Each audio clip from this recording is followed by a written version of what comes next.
Hey guys, it's Iblis here, the Baron's Finest, giving you guys a Mermail deck profile, like I promised in the Gear Chronicle deck profile for those of you who saw it.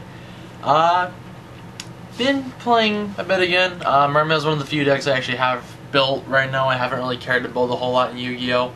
I actually just got home from a box tournament where I ended up getting third and wound up playing Ritual Beast in that. I didn't play Mermail. But I was thinking about it, but I thought, nah, I feel more comfortable with Ritual Beast in a competitive environment compared to Mermail. Plus, I thought there were going to be some Clee players there, and I hate the matchup of Clee versus Mermail. So I thought, hey, I can get you guys Mermail's casual deck profile, and then after the second box tournament I'm going to tomorrow, I can get you guys my Ritual Beast list. The Ritual Beast list will be different between the two tournaments, so I'll talk about that, but Ritual Beast will be next, and yeah, I'm gonna be trying to do some Yu-Gi-Oh! Ritual Beast, I'll be doing Junk Doppel post Cross Souls once I get a little bit more from that new set. I'm just waiting for prices to go down a little bit on some of the cards I want to pick up. But yeah, also forgive me for different sleeves on the Mermail extra because I am too lazy because I literally just grabbed the extra to do this deck profile. But without further ado, we're gonna get started. So, to start off with, we play one Mermail Abyss lead. We play the one lead, and I guess just to play him here. We play the lead in Megalo. They're both one-ofs. I want to be playing double Megalo because I don't like lead as a card, but the 2700 body is so relevant right now. I have to basically be playing lead, and Megalo's 24 doesn't cut it right now because Valkyris is big, Trishula is big. Like, you don't get enough out of Megalo to where it's just. I feel like it's worth running multiple Megalo. Next up, we play. Okay, yeah, I'm just making sure. Sorry, guys, I'm just making sure I'm in frame still. Next up, we play 3 Mermail Abyss Teus, and thank you, eBay sellers, for selling me 2 foreign Teus for the price of an English one. Yeah, triple Teus. It's such a it's a stupidly good card. I mean, it gets your it gets your deck going. It's a huge part of your rank 7 plays. We are also playing the one Dragoons. As long as he's legal, we're gonna be playing him. Hoping he comes out to 2 for Elenian Prince, but we'll see about that. I'm currently testing double Turge. I was playing only 1, but a friend of mine convinced me to try 2, and I'm trying 2, along with play testing double Aqua Spirit. Haven't really been playing this deck a whole lot since I changed it, but we are testing. So double Aqua Spirit in the double Turge. It lets you combo more with your triple Pike. You want to hit the rank 4s a lot more often. This deck's a lot more of a rank 4 deck now, and that's where like a lot of your power plays are going to come in. Triple Lind. I don't know why anybody would says. I mean, there are times where I admit I did draw like Lind and Sphere, and I'm like, oh, I see why people want to just be like 2 Lind or 2 Sphere or something like that. But I still feel like you need to go 3 and 3. Double Controller. I am playing the Gen X engine, so there's that. 3 Gunned, because this card is absolutely insane, and it's why Mermail is a good deck. I'm currently playing 1 Marksman. I hate this card, in all honesty.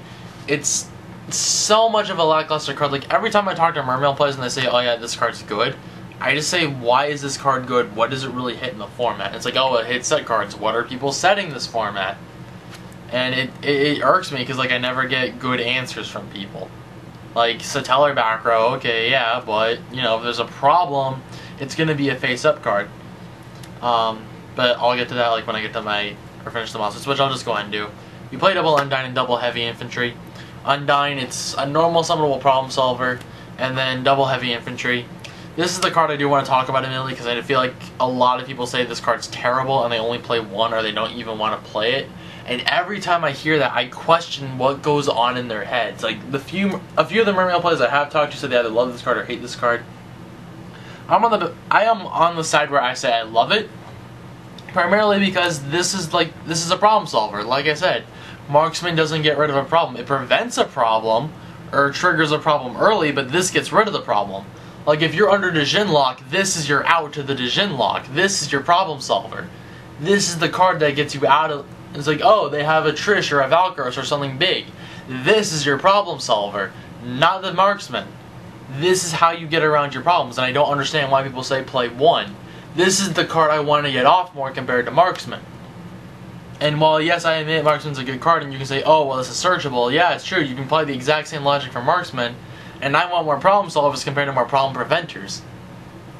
Because if my opponent's going to establish a problem, then I want to get rid of it. And you can say, well, what if you want to prevent problems? If you want to prevent problems, then you should be in a good state anyways to where your opponent has to create a problem for you to worry about it. So that's why I'm playing the double marksman, or the double infantry, excuse me. I just think double infantry is better. And that does it for all the monsters. And also, I guess, to talk a little bit about the Gen X engine, this is a personal preference. I like 2 and 2. Might change if we ever get Prince and Dragoons and Diva and whatever, like, over here. Like, we need more Diva, we need more Dragoons, we need more support for this deck to really be a thing, but that's how I'm choosing to run it.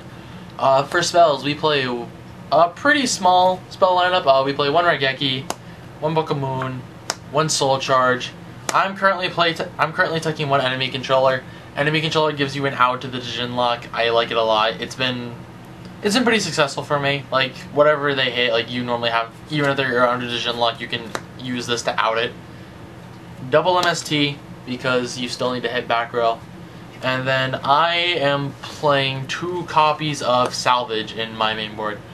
A friend of mine the same friend actually, wound up convincing me that double Salvage is better compared to Abyssqual, which I am too lazy to go get right now because I realize where it is, and I don't want to awkwardly interrupt this video. But the thing about Salvage versus Abyssqual is that with Salvage, it's so much easier to get this live compared to like getting your Squalls live. And while Squall lets you hit rank 7s, that's where Soul Charge is going to give you your recovery rank 7 play. Plus, rank 7s aren't as dominant in the game as they once were. Like, I haven't been going into Gaios. I go into Draco Sack every so often. I go Master of Blades against Burning Abyss, but that's about it. Like, they're not as strong a cards as they once were. But that does it for the spells. Pretty small spell lineup. I don't think like there's any explanation. And I know, like, because people are going to comment saying, oh, do you need triple MST? You really don't need triple MST. 2 is fine. You have double infantry and marksman, and they're both recyclable thanks to your double salvage. So that is it for the spells. For the traps, traps are a little weird, but I mean, it's what I've been rocking right now, and I've been liking the trap lineup. It's a little bit of a bigger trap lineup. For traps, we play 1 Emptiness, 1 Raigeki Break, and 1 Wing Blast. In all honesty, this should be double Raigeki Break. I can't find my second Super Raigeki Break for whatever reason, and I don't really know where it is. I need to actually dig through all my stuff again. Find my second Super. So for now, it's just the one of Wing Blast, 1 Raigeki Break, but it should be double Raigeki Break. Then my favorite trap of this entire format, Ring of Destruction. If you're giving me this card, I'm going to play it. I'm just saying, Konami. I'm going to play this in like everything I can, outside of like what Noble Knights I think is the only deck right now that I'm not playing it in. Double Breakthrough Skill. Our Heart Stopping Effects is good, and especially against like Windows and stuff. And then the last traps are the 3 obvious Sphere. That needs to be in frame a little bit better. Yeah. So the triple Sphere. Sphere does its job. It's a good card. And that does it for the traps. It's a 41 card deck. I prefer 41 in Mermail compared to a standard 40, because my logic with it is that there are cards you don't want to draw. You don't want to draw a lead. You ideally don't want to necessarily be drawing the Megalo unless like you have the good plays with it. You don't want to be drawing your Gen X controllers. You want to be searching. There are cards you'd rather be searching compared to drawing. So playing 41 decreases your odds of drawing those cards. And granted, if you open bad, it's still going to be like worse of a factor. But, you know, it's Yu-Gi-Oh! For the extra deck, we're playing 3 rank 3s in the form of 1 Trite, 1 Levier, 1 Nightmare Shark. Trite's mainly there for the Bahamut play. Levier, actually thinking about it, this should be cut. Well, not necessarily. I mean, this more than likely should be cut. I probably actually, now thinking about it, realizing as I'm doing this deck profile, this shouldn't be in here. This could be whatever. Actually, I do have an idea of what I'd probably be replacing this with a Clear Wing, or maybe some other extra deck card, or some other Rixies you want to be playing, maybe another rank 4. So, feel free to cut this, because I didn't realize this is actually still in here. Yeah, this is, wow, that actually needs to be cut. And then Nightmare Shark, you make it a decent bit, not as much, but because I put Marksman to 1, but having a Game Stealer is nice, plus it gives you a second target for the Bahamut play. But yeah, cut the Levier, because I just realized that's still in there. For the 4s, we're playing 4 rank 4s, so that's arguably, so that Levier could be your 5th. we play the 1 Dweller, 1 Eschaton, 1 101, and then 1 Bahamut Shark. Just on Graveyard. I mean, these are all self-explanatory, especially Bahamut Shark, I feel. I mean, Bahamut Shark makes Trite a good card. I don't really know what else to say, guys. I mean, the extra, I feel like, is the easiest part of this deck. Then for 7s, we're playing 1 Big Eye, 1 Draco Sack, 1 Master of Blades, and 1 Abyss Gaios. I don't really make a whole lot of rank 7s as much as I used to. Like, I try and make them with Teus, and like, Teus, and like, I don't know, like, if I can revive like a Teus off a gun or something. But I mean, you don't make them that often. If I make anything, it's usually one of these two. Sometimes I make this. I have yet to actually... Well, I've made Gaios like once or twice. Just like in top decking wars because this card was like so hard for him to get around. So that does it for our 7s, but that was back when we had title. And then for our synchros, we play 1 Black Rose, 1 Black Rose Moonlight, 1 Yazi, and 1 Leo.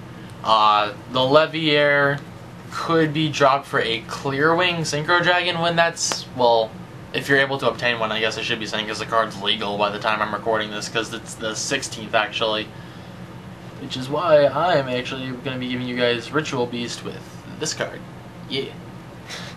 But, yeah, these guys, they do work. More so these 3. I don't really make Black Rose that often, but I make Yazi a lot against BA. This is a really good card against a lot of matchups. Don't make this against Necros, though, whatever you do. And then this is also good against BA. It's a 31 beater, so it's like impossible to get around.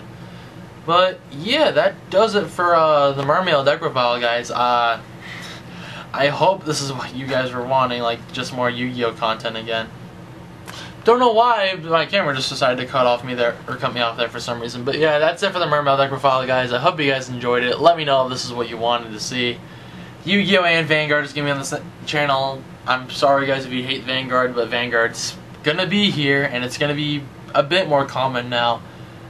There was supposed to be a crossover Souls box, but that kind of didn't happen. But yeah, Ritual Beast will probably be the next deck, because, I mean, that's what I've been playing for this weekend for my winner boxes.